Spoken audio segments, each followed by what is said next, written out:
Olá, sejam todos muito bem-vindos ao canal Kendall. Eu vou conversar com o Dr.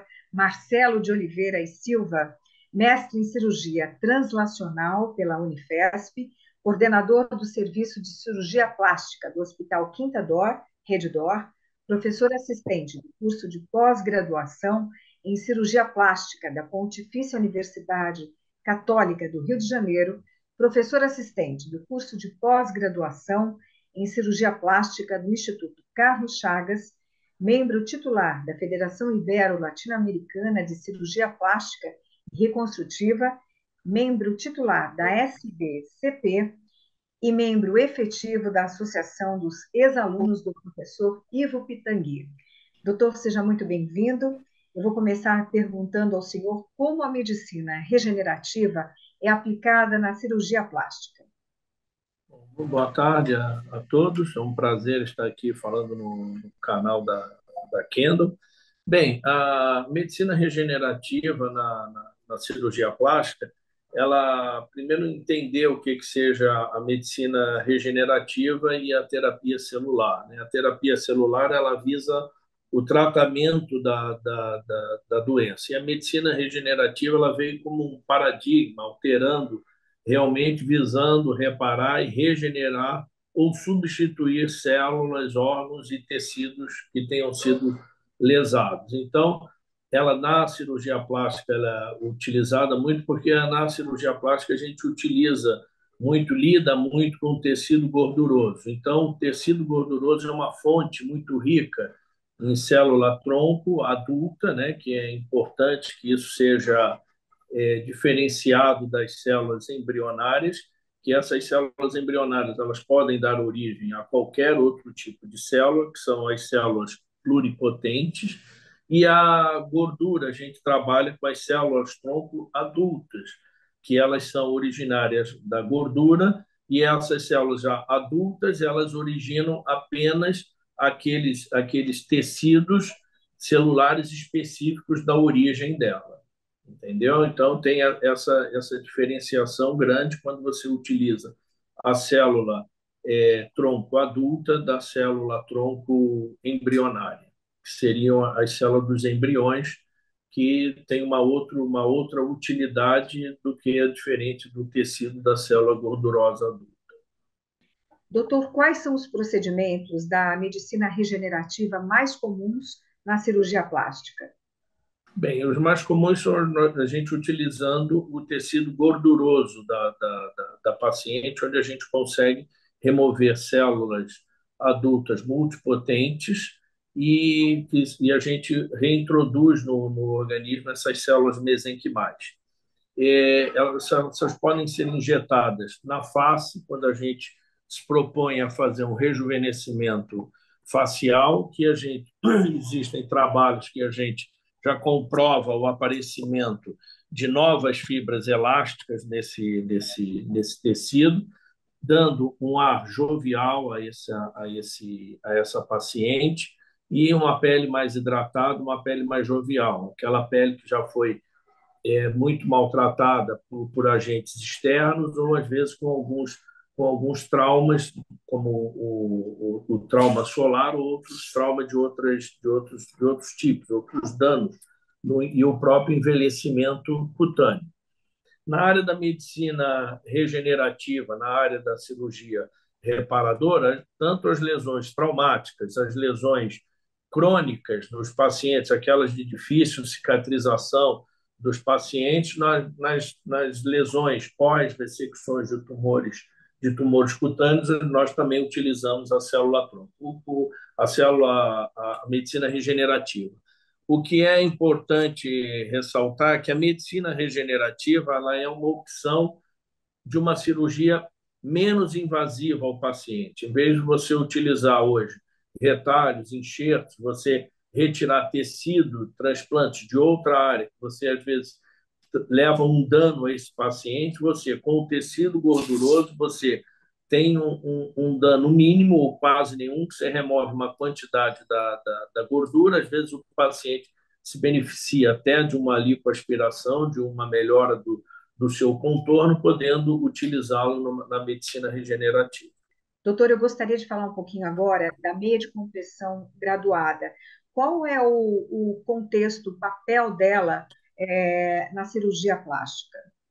Bem, a meia de compressão graduada ela tem uma importância, principalmente na cirurgia plástica, na prevenção de eventos trombóticos, da paciente que possa vir a ter uma trombose num procedimento de longa duração. Um procedimento que ultrapasse 4, 5 horas já é um procedimento que você deva ter algum cuidado nessa prevenção de efeitos tromboembólicos no paciente. Então, num paciente que tenha comorbidade, é sempre bom utilizar a meia de compressão graduada, inclusive no pós-operatório, que a gente deve manter essa meia aí por um período de 7 dias no paciente no pós-operatório das cirurgias. Então, depende da comorbidade que esse paciente tenha, a duração da cirurgia, mas nós sempre utilizamos a meia de compressão graduada nesses pacientes que vão submeter a uma cirurgia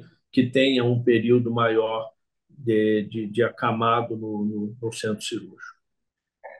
Doutor, em quais situações clínicas mais específicas a meia elástica de compressão graduada ela é mais indicada na cirurgia plástica? Bom, então, na cirurgia que você tem um paciente que não tenha tanta comorbidade, no pós-operatório você deve manter esse paciente com uma meia de suave compressão, que é uma meia que tem mais uma finalidade preventiva. Se é um paciente que tem algum quadro varicoso que ele tem, a gente já recomenda o uso de uma meia de média compressão. Em pacientes que tenham tido evento já de algum caso de trombose, e alguma vez que ela tenha tido, a gente recomenda o uso da meia de alta compressão por um período também mais longo desse paciente que ele passe a utilizar. Existem diferentes tipos de meias de compressão graduada recomendadas para procedimentos na cirurgia plástica? Sim, como eu acabei de falar, a meia de suave compressão ela tem uma utilidade preventiva, é aquela meia que você tem uma pressão tornozelo de 18 a 21 milímetros de mercúrio, a de média compressão no paciente que tenha alguma patologia venosa, você já utiliza essa de média compressão, que vai de 20 a 30 milímetros de mercúrio, e o paciente que tenha tido já algum episódio, tenha uma insuficiência vascular, e um pós-operatório de um linfedema ou uma trombose que ele já tenha tido, a gente utiliza a de alta compressão, que é de 30 a 40 milímetros de mercúrio. Agora, doutor Marcelo, quanto tempo uma pessoa deve usar uma meia elástica de compressão graduada após uma cirurgia plástica? Então, ela vai variar, mas o mínimo que a gente mantém esse paciente são 7 dias de pós-operatório, a gente mantém o paciente usando essa meia. E aí vai variar de acordo com a patologia dela. Como eu lhe falei, se for preventiva, ela vai usar a de suave compressão e assim gradualmente, dependendo das comorbidades da paciente. Doutor, quais são as diretrizes para a escolha correta do tamanho e compressão adequados das meias elásticas para a cirurgia plástica? Olha, isso depende do diâmetro da perna do paciente, né? Então a gente faz uma medição tornozelo-perna, né? E ela vai diminuindo essa pressão gradativa para você poder impulsionar esse sangue para o retorno venoso. Então depende muito do tamanho do diâmetro da perna do paciente. E os idosos, doutor, qual a indicação para que eles possam fazer o uso da meia elástica graduada?